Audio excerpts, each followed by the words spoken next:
favoritismos, privilegios y cosas que a veces hasta nosotros mismos aceptamos. Y hace rato, cuando estabas hablando, que me quedé pensando, pues digo, ya en América, antes de ser poscolonizado, sí, era colonizado, ya había castas, o sea, ya había las civilizaciones en ese tiempo, las culturas ya tenían pues como sus clases sociales, ¿no? Entonces eso como que tampoco es nuevo, pero como lo comentas que de la legalidad en, ¿no dices en Francia? Como que ahí se fue marcando lo que eran las clases sociales, porque yo recuerdo que mis antepasados decían que veían a una persona, nada más con que vieran a una persona, es que me estoy metiendo en la cuestión social y de ideologías, pero bueno, veían a una persona en caballo, con cierta ropa, y le decían patrón o jefe, Y era un o caballero, señor, sí, sí, sí. Entonces no sabían si se lo había robado o si era un era uno caballero. igual que ellos, pero ver una persona así, aparentemente tenía opulencia. Creo que ya habías tocado el tema en el tema anterior, digo, en sí, en el episodio anterior, algo así de eso, por ver la forma en que iba vestida la persona, se le adjudicaban ciertos atributos, ¿no? Entonces era el famoso jefe, o patrón, o señor, o sea, con cierto grado de reverencia, ¿no? Entonces, porque se creía que esa persona tenía, pues, un rango por el privilegio. Si yo quería empezar, nomás que nos metimos primero con la ley, decirte que esto del privilegio, en mi opinión, es tan viejo como la humanidad. De hecho, me aventuro a decir que es más viejo, yo creo, que la creación del mundo, porque hay un libro muy bueno que se llama El paraíso perdido de John Milton, Ah, bueno, he oído que de habla él. de la historia previa a la creación del mundo, y desde ahí empieza el problema del privilegio, que pienso que está bien arraigado en nuestra psicología Ah, ok. humana, de donde el diablo supuestamente le tiene, que todavía no es el diablo, ¿verdad? Es un ángel, le tiene envidia al Hijo de Dios, que es Jesucristo, precisamente por esa razón, porque es Hijo de Dios. Y allí empieza el Ah, ok. pique por un privilegio que lo manda al infierno como castigo. Y luego viene Adán y Eva, que Eso no es. cómo los tientan. Bueno, no estoy dando catequesis, ¿verdad? Voy a acabar rápido.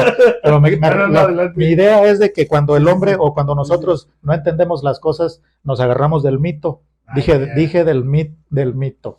¿Verdad? Nos agarramos del mito. En este caso, ese mito religioso que no está en la Biblia. O sea, esa es imaginación de un escritor. Ah, ok. ¿Verdad? Y Adán y Eva, ¿cuál es la tentación que les ponen a ellos?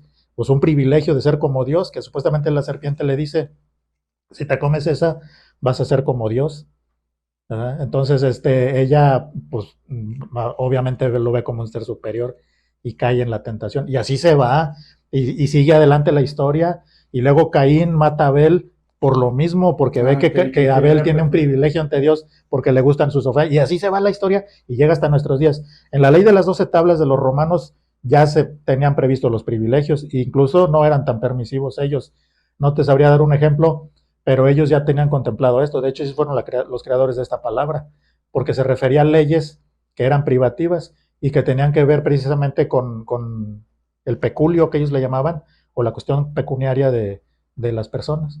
Obviamente no eran los mismos los patricios, que eran los políticos que participaban, y los demás estaban excluidos. Ellos tenían un privilegio y eran leyes privativas que ellos mismos hacían. Y de ahí, si le das tú, llegas a la época que acabas de mencionar, que es muy cierto, donde los privilegios son marcadísimos.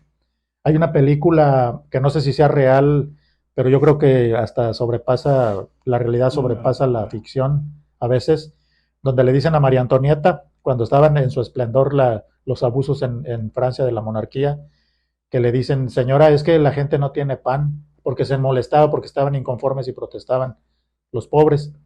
Y le decían, es que no tienen pan. ¿Cuál era la respuesta que les decía? No, ni... Pues que coman pastel. O sea, a ese nivel está de que ni siquiera tienes idea del privilegio, de cómo vives y cómo viven los demás, ¿no? O sea, es una cosa espantosa. Eso es lo que se llama alienación, o sea, no estás ni, Sí, no estás en no tienes esas. no estás ubicado ni qué onda. Bueno, eso podría caber en una anécdota que suelo platicarle a algunas personas que no me acuerdo exactamente si era así, pero creo en Monterrey, pues resulta que era una temporada de frío y todo esto.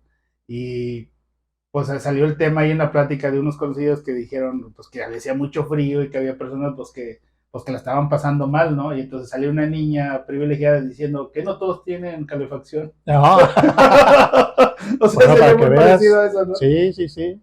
Pero bueno, ahí, por ejemplo, era lo que te decía hace rato, hay algo ahí de privilegio en el sentido de que estas personas no llegan a conocer esas necesidades básicas de otras personas. O sea, por ejemplo, eh, pues ella tenía, por ejemplo, a lo mejor una mesa en la cual ella decidía, María Antonieta, cuáles alimentos escoger y cuáles no. O sea, es decir, me ponen 20, escojo los que yo quiero, ¿verdad? Que posiblemente eran, no sé, contados.